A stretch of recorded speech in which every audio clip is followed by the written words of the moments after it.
वलीद बेटा, तुम्हें हिम्मत नहीं हारनी, बल्कि हिम्मत से काम लो।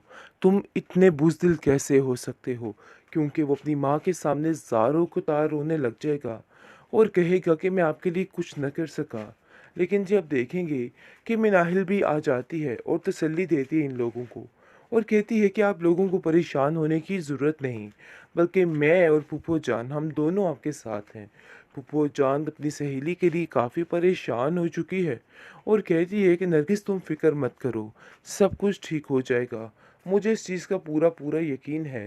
लेकिन वलीद रोता दुलाता कहता है कि आंटी आखिर कैसे? डॉक्टर ने जवाब दे दिया है और उन्होंने कहा है कि अब इनका कुछ भी नहीं हो सकता। आखिर मैं क्या करूं और कहाँ जाऊं? लेकिन जब आप देखेंगे कि माजदा को इतनी हिम्मत नहीं पड़ी कि वो कहे कि मैं नाहिल को इधर रख लो। बहरहाल जी वो कहती है नरगिस से कि देखो नरगिस, तुम्हें तो चाहिए अब जितनी जल्दी हो सके वलीद की शादी रचा लो। बस यही सबसे बेहतर तरीका है। जिस पर वो कहती है बात तो तुम्हारी बिल्कुल ठीक है। मुझे इस काम में बिल्कुल भी देरी नहीं करनी चाहिए।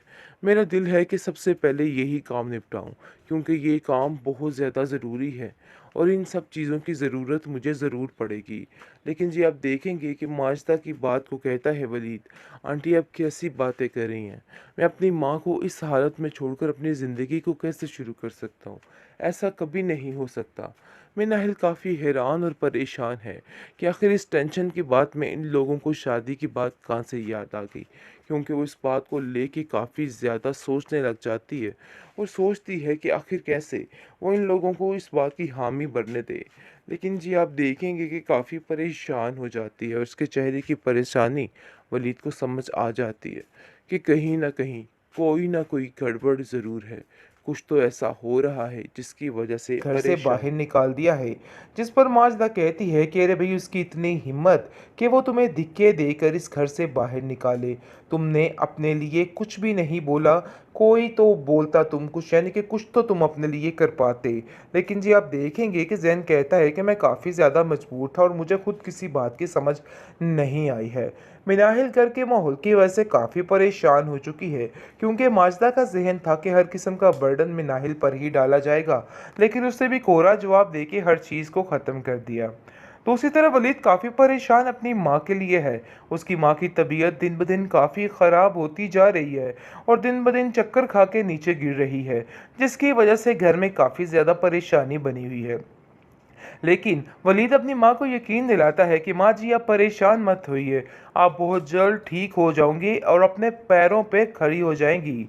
लेकिन जी आप देखेंगे कि उसकी माँ एक ही लफ्ज़ बोल रही है, बच्चे, ज़िंदगी का कोई भरोसा नहीं है, इसलिए मुझे किसी बात पे कोई यकीन नहीं है। तो बेहतर यही है कि अब जैसा जैसा मैं कहती हूँ, मेरी बात पे यकीन किया जाए और मेरी बात मानी जाए, क्योंकि ये सब कुछ करना बेहद ज़रूरी हो चुका है और मुझे कुछ समझ नहीं आ रही मैं क्या करूं। मिनाहिल नरगिस के लिए काफ़ी परेशान रोती दुलाती नज़र आ रही है और सोच रही है कि आखिर ऐसा कैसे हो सकता है, कैसे इतना बड़ा दंगा फसाद हो गया, मुझे तो इल्म भी नहीं हुआ। क्योंकि वो जानती है कि इस वक्त उन लोगों को मिनाहिल की सख्त किस्म की ज़रूरत है, क्योंकि जिस तरह मुश्किल वक्त में उन लोगों ने साथ दिया था इन लोगों का, अब इन लोगों का भी फ़र्ज़ बनता है कि ये जाकर उन लोगों का साथ दें और हर चीज़ दिल से निकाल कर उन लोगों की तरफ ही रहें। लेकिन जी आप देखेंगे कि नरगिस काफ़ी परेशान है और कहती है कि मिनाहिल, तुम मुझे काफ़ी परेशान लग रही हो। मुझे सच सच बताओ कि आखिर हुआ क्या है और असल माजरा है क्या। आखिरकार हनान तरले मिन्नत करके उस घर में पहुंच ही गया है, जो उसकी पहुंच से बहुत दूर था। लेकिन आते ही तैयार हो जाती है माजदा और साथ साथ बिनाहिल को तैयार करती है और कहती है कि ज़ारा का शोहर आने वाला है और अब वो यहीं रहेगा, तो इसलिए ज़रा उसकी खातर मदारत करनी है और उसमें कमी ना की जाए। जिस पर माजदा को साफ साफ कोरा जवाब मिनाहिल दे देगी और कहेगी कि अगर आप ये उम्मीद मेरे से रख रही हैं तो बिल्कुल मत कीजिए। ये सारे काम ज़ारा के हैं और ज़ारा ही करेगी और मैं किसी की कोई जिम्मेदारी नहीं उठाने वाली। साफ साफ बात है। आगे से ज़ारा कहती है कि तुम्हारी ज़ुबान दिन ब दिन कुछ ज़्यादा ही चलती जा रही है। पता नहीं तुम अपने आप को क्या समझने लग गई हो। लेकिन माजदा अब इस बात को एग्री करती है और इस बात को कहती है कि देखो ज़ारा, तुम्हें कुछ भी नहीं बोलना, मिनाहिल के साथ कोई भी ऐसी बात मत करना क्योंकि इससे नुकसान सिर्फ मेरा होगा। ज़ारा ने फिर से हनान की बातों का यकीन कर लिया है और उसको ऐसा लग रहा है कि सब कुछ ठीक है। लेकिन माजदा के पास जो बचा कुचा है सामान, समझिए वो भी जाने लगा है और उसके हाथों से निकलने लगा है, क्योंकि इस चीज़ का अंदाज़ा नहीं था माजदा को। लेकिन अब जाकर माजदा को इल्म हो जाएगा कि उसके साथ क्या होने जा रहा है। माजदा तरह तरह की बातें करती थी मिनाहिल को, तो आज सारी बातें उसके ऊपर ही आ टपकी हैं। खैर जी, आप देखेंगे कि अब जाकर वापस आ जाता है जैन, जिसको देख के काफ़ी हैरान होती है मिनाहिल और कहती है कि आखिर आखिर ये इधर किस मुंह से वापस आ गया। ज़ारा कहती है कि भाई आप इधर कैसे आ सकते हैं, आपको उधर ही रहना चाहिए था, आपको इस तरह से यूं अपना घर छोड़ के नहीं आना चाहिए था। जिस पर वो कहता है कि मेरा वो घर नहीं है, बल्कि साफ बात तो ये है कि मुझे उस लड़की ने धक्के देकर घर से बाहर निकाल दिया है। जिस पर माजदा कहती है कि अरे भाई, उसकी इतनी हिम्मत कि वो तुम्हें धक्के देकर इस घर से बाहर निकाले।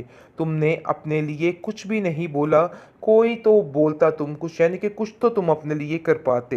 लेकिन जी, आप देखेंगे कि जैन कहता है कि मैं काफ़ी ज़्यादा मजबूर था और मुझे खुद किसी बात की समझ नहीं आई है। मिनाहिल घर के माहौल की वजह से काफ़ी परेशान हो चुकी है, क्योंकि माजदा का जहन था कि हर किस्म का बर्डन मिनाहिल पर ही डाला जाएगा, लेकिन उससे भी कोरा जवाब देके हर चीज़ को ख़त्म कर दिया। दूसरी तरफ वलीद काफ़ी परेशान अपनी माँ के लिए है। उसकी माँ की तबीयत दिन ब दिन काफ़ी ख़राब होती जा रही है और दिन ब दिन चक्कर खा के नीचे गिर रही है, जिसकी वजह से घर में काफ़ी ज़्यादा परेशानी बनी हुई है। लेकिन वलीद अपनी माँ को यकीन दिलाता है कि माँ जी, आप परेशान मत होइए, आप बहुत जल्द ठीक हो जाओगी और अपने पैरों पे खड़ी हो जाएंगी। लेकिन जी, आप देखेंगे कि उसकी माँ एक ही लफ्ज़ बोल रही है, बच्चे, ज़िंदगी का कोई भरोसा नहीं है, इसलिए मुझे किसी बात पे कोई यकीन नहीं है। तो बेहतर यही है कि अब जैसा जैसा मैं कहती हूँ, मेरी बात पे यकीन किया जाए और मेरी बात मानी जाए, क्योंकि ये सब कुछ करना बेहद ज़रूरी हो चुका है और मुझे कुछ समझ नहीं आ रही मैं क्या करूं। मिनाहिल नरगिस के लिए काफ़ी परेशान रोती दुलाती नज़र आ रही है और सोच रही है कि आखिर ऐसा कैसे हो सकता है, कैसे इतना बड़ा दंगा फसाद हो गया, मुझे तो इल्म भी नहीं हुआ। क्योंकि वो जानती है कि इस वक्त उन लोगों को मिनाहिल की सख्त किस्म की ज़रूरत है, क्योंकि जिस तरह मुश्किल वक्त में उन लोगों ने साथ दिया था इन लोगों का, अब इन लोगों का भी फ़र्ज़ बनता है कि ये जाकर उन लोगों का साथ दें और हर चीज़ दिल से निकाल कर उन लोगों की तरफ ही रहें। लेकिन जी, आप देखेंगे कि नरगिस काफ़ी परेशान है और कहती है कि मिनाहिल, तुम मुझे काफ़ी परेशान लग रही हो, मुझे सच सच बताओ कि आखिर हुआ क्या है।